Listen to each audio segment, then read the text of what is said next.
Welcome to the You Can't Afford Me podcast, where we skip the fluff and dive straight into the grind. Real entrepreneurs, real struggles, and the unfiltered journey behind success. Let's get into it.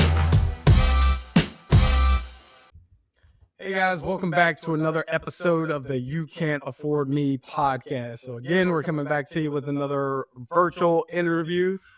Sometimes some of these top people we got to get a hold of, can't get them in Richmond, so we got to do these things virtually. So a lot of you know I used to work in the mental health space, working as a behavioral specialist in the public school system for a period of time.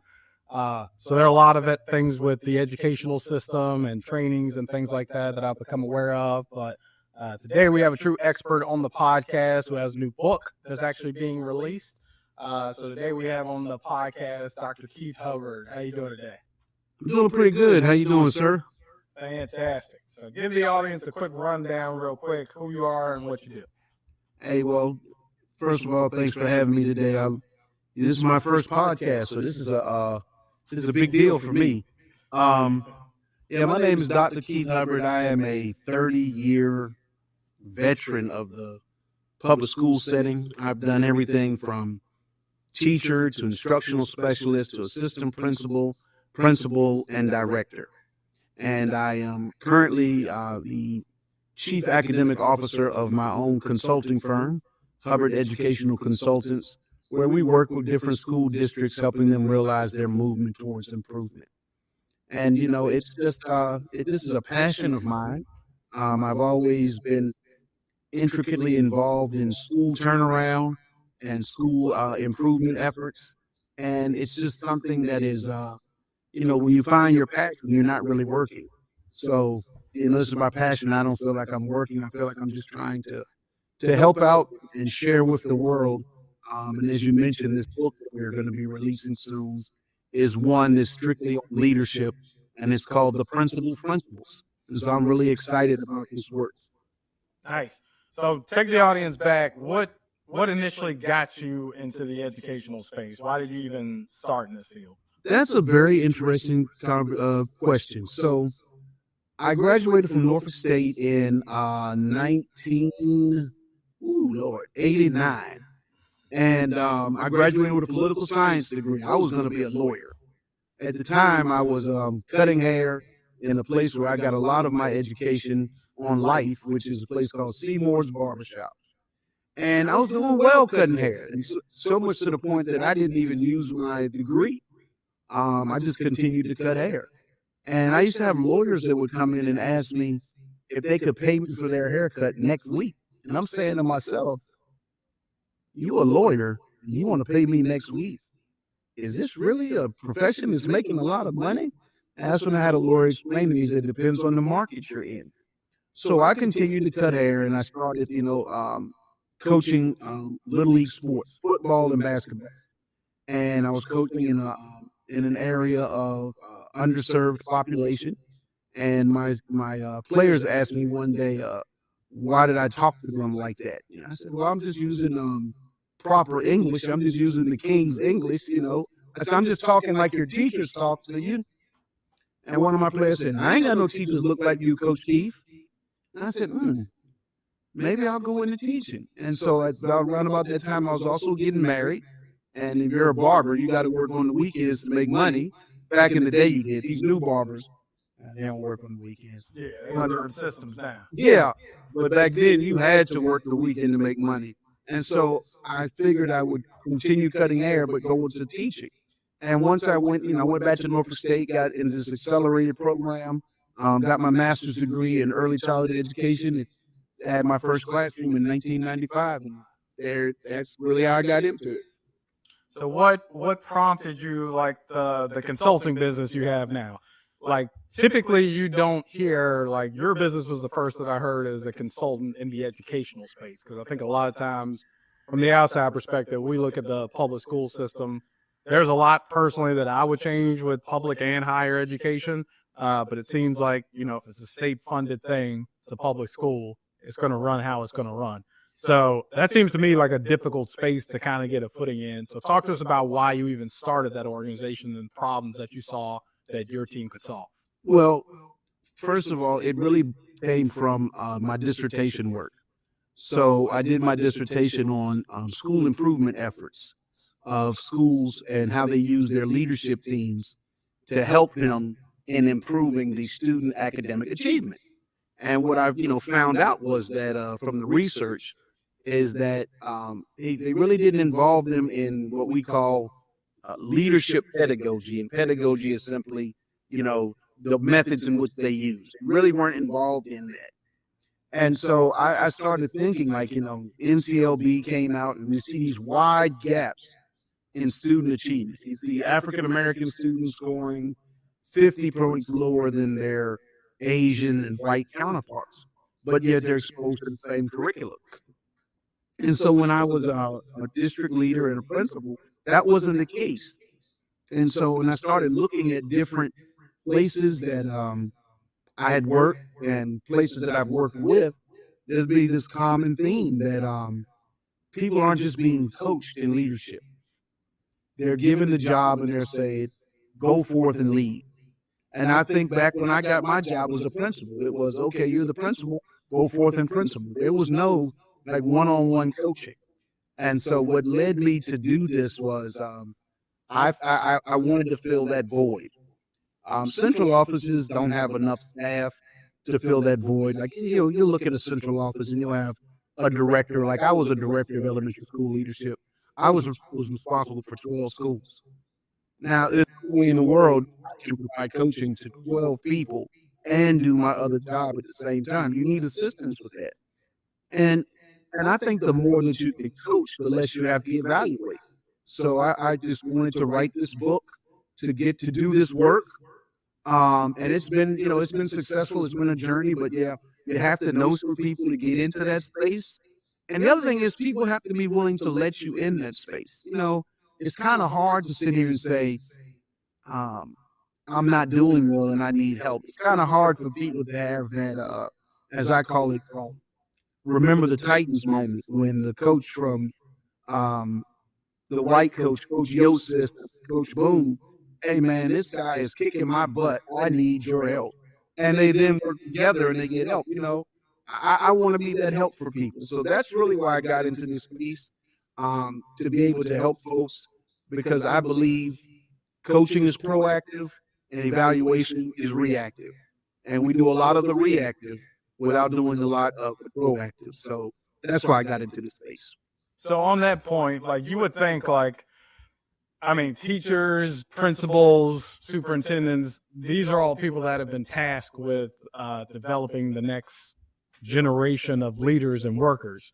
But it doesn't sound like a lot of thought is put into the training and mechanisms and preparing them for the jobs. Like, when I saw this prevalently in the mental health space. When I worked in the mental health space, everybody starts out as a community-based counselor. And then I saw people getting promoted to managers and supervisors. They were great in the field of working with the clients, but they had absolutely no leadership training or anything. So I think oftentimes in these fields, people look and say, oh, you're doing a good job.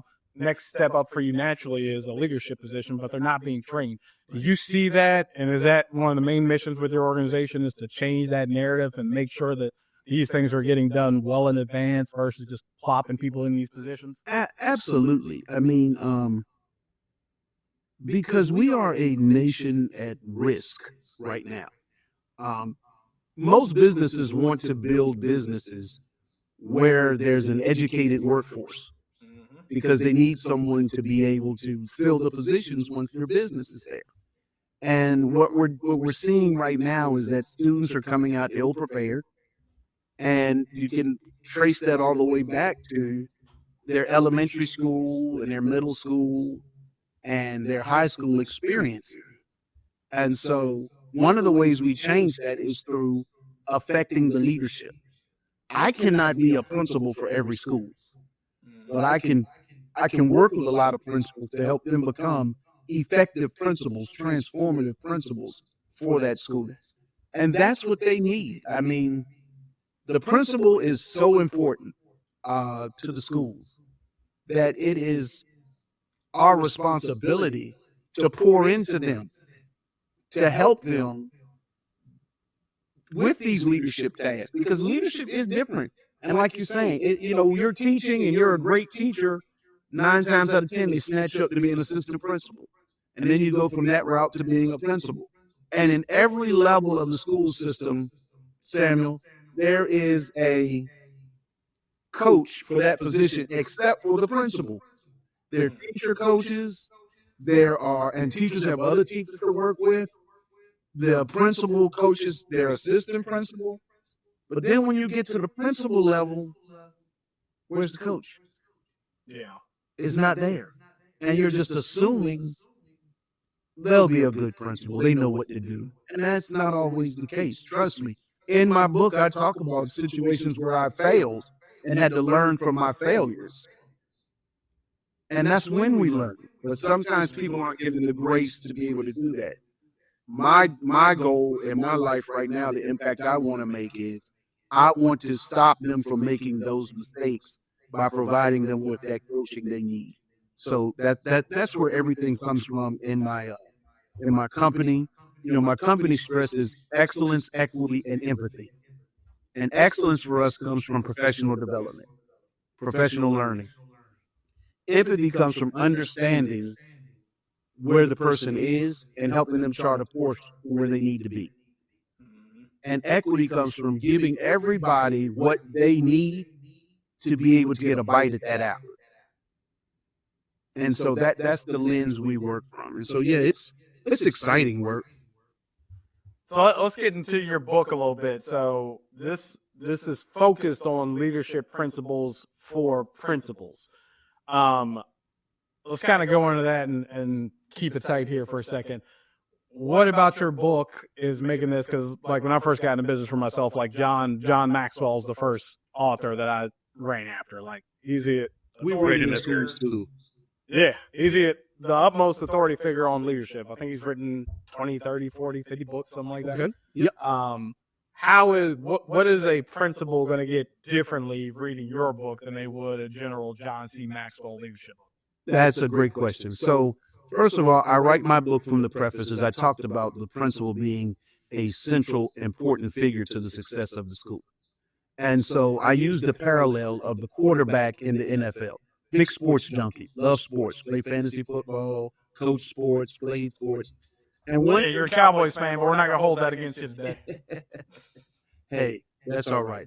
But one of the things that we see from the quarterback relationship, the team knows they're so important that they invest 4 coaches in the quarterback. When that quarterback comes off the field, they're not sitting there watching the game. They're sitting on the bench with a tablet in their hand, with headphones on, somebody right beside them, and they're getting immediate feedback on what they just did and how they can improve. Not to mention the coaching they get throughout the week in preparation for that game on Sunday. Yep. So I contend that the building principle is just as important. And so this book was written to be that type of coach as the NFL has for the quarterback. So I developed 6 real simple principles, and I'm going to go over those real quickly, Rick. So my first principle is work smarter. That's a combination of working smarter and harder. And I'm not talking about working extra time. I'm talking about understanding what the tools that you have at your disposal and making maximum effort. Because when you're working smarter, when you work smarter and harder at the same time, that's undefeated. I don't think that's a strategy that can be defeated. So that's what we want our principals to do, and we go in depth in that in the book with the 5 different components where we talk about effort, organization, analysis, assessment, and things of that nature are the 5 different components. Principle 2 is make your team better. There's only 2 ways to do that, man. Either you hire better players or you make the players you have better. And so when you invest in people, they stick with you. I say to folks all the time, when you see a teacher leave a school, it's not like they're going into Enso Media Firm to work. They're going to another school. They're not quitting the profession. They're quitting the person. So if you make your team better by investing in them and helping them to improve upon their craft so they can operate at their maximum potential in an optimal environment, they'll stick with you.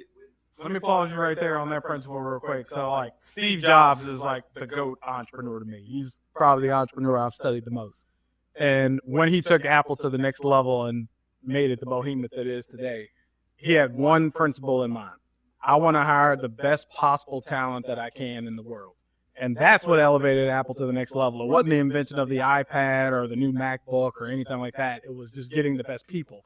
And one thing I've learned from studying his principles and how he developed business, it's a common notion. It's funny this doesn't traditionally hit us, but when you put like a top level performer next to a C level performer, the A level doesn't come down to the C.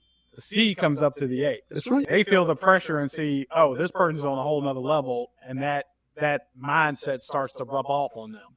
So that second principle, I will stamp that and say that's something universal, not just for principles, but that's a universal. As I go through this book is written for principles, but these principles are universal for anybody in leadership. Yeah. And so I totally agree with what you just said with Steve Jobs, because if you have that leadership that's contagious, people want to rise up to meet you where you are. And now you're starting to develop the next level of leader. Now we're breaking the cycle. Like, you probably saw that in sports as a coach. Like, you got some star running back and a couple of other running backs that ain't that good. When they're in practice with this guy, they're looking at him like, man, I'm not that good. I got to put in some OT. Hey, coach, after practice, I'm going to stick around. I'm going to hit the weight room. I'm going to do X, Y, and Z.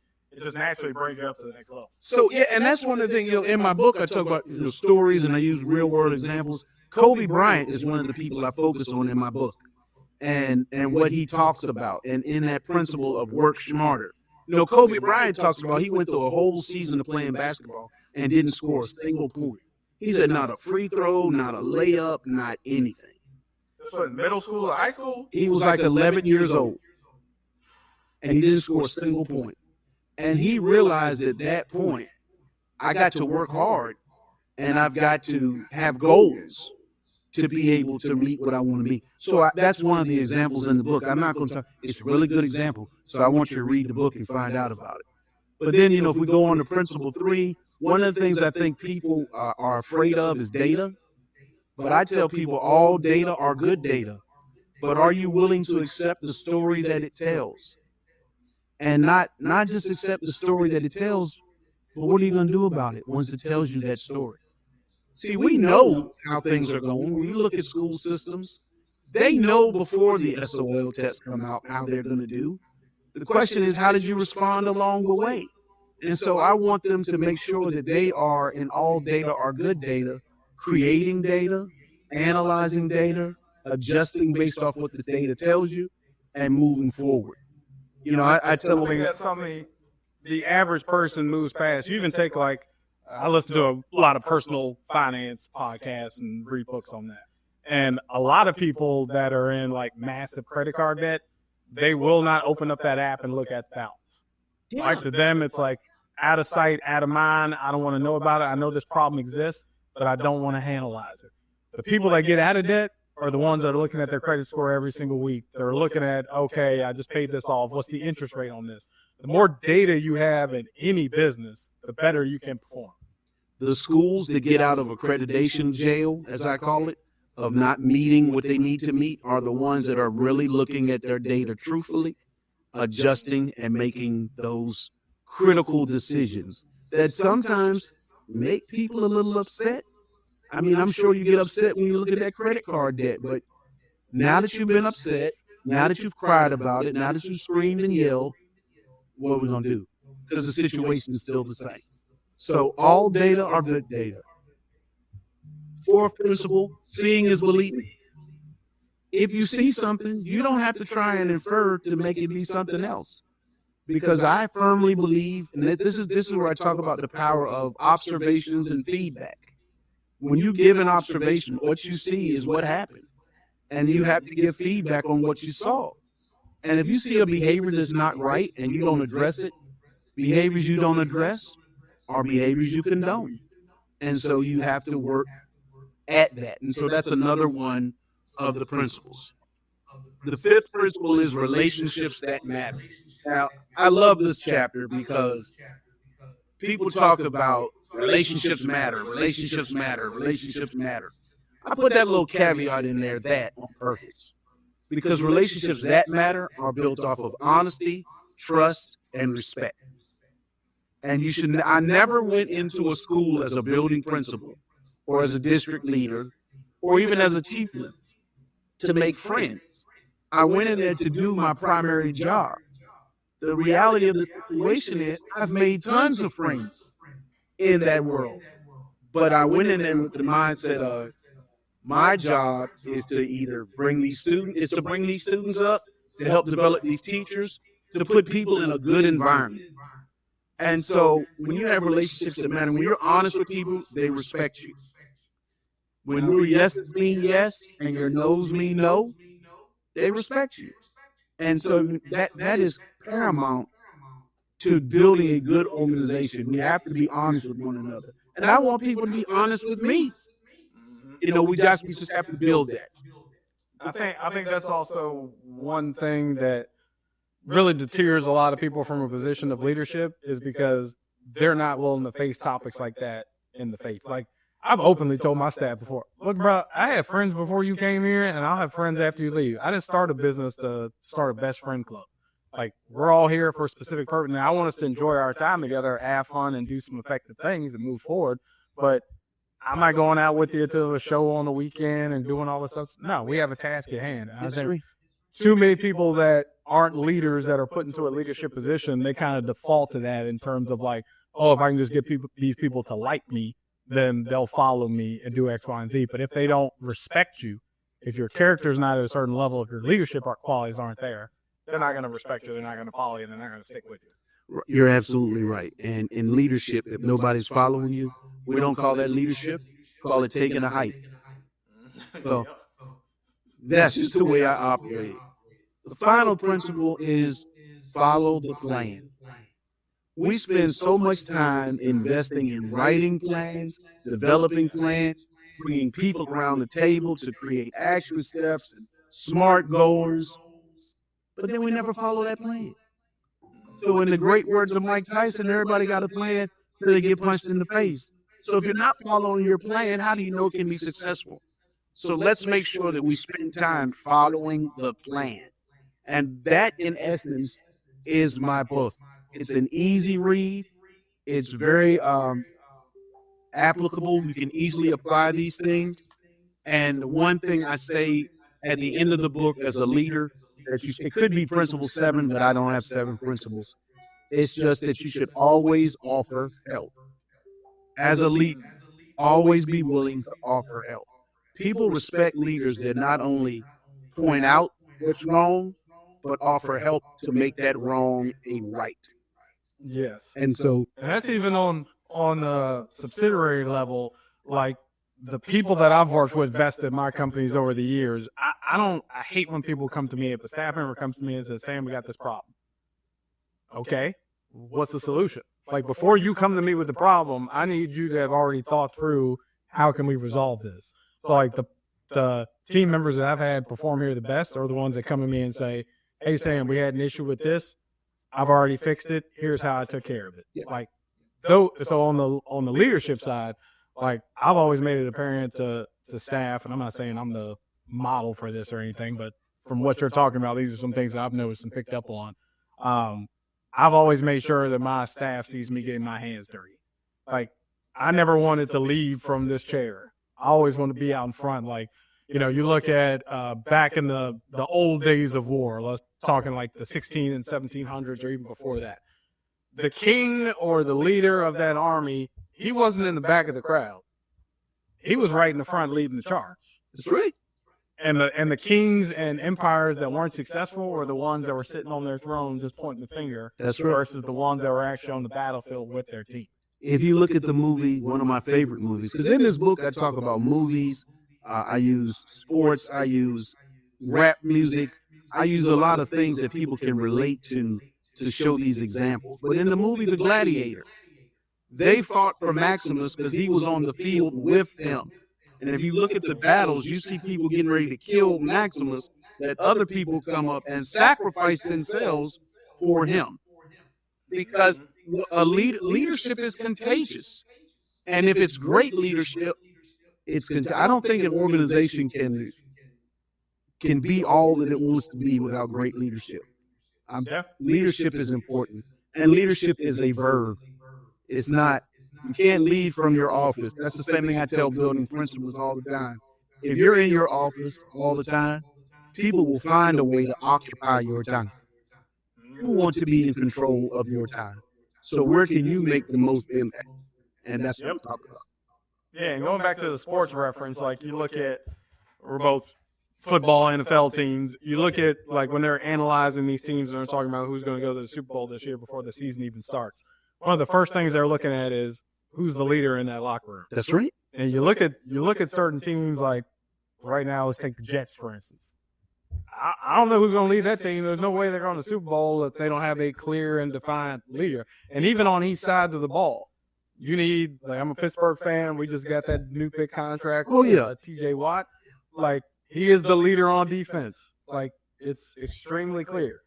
Not happy about the leadership that we got on the offensive side with Aaron Rodgers, but he is a proven leader throughout his years in the NFL. But organizations that don't have that person that has that strong leadership capability, like you can only go so far. And when you look at that, that's a great analogy. But when you look at that from a school level, I remember I talked about the school leadership team. So a school leadership team is generally made up of teacher leaders at each grade level or content. The assistant principal, maybe a school counselor, instructional specialist.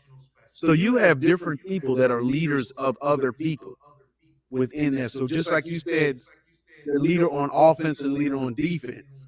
You need leaders at each grade level. You need leaders at each content. You need leaders in safety and security. You need people to take on these leadership responsibilities, and you have to create that environment.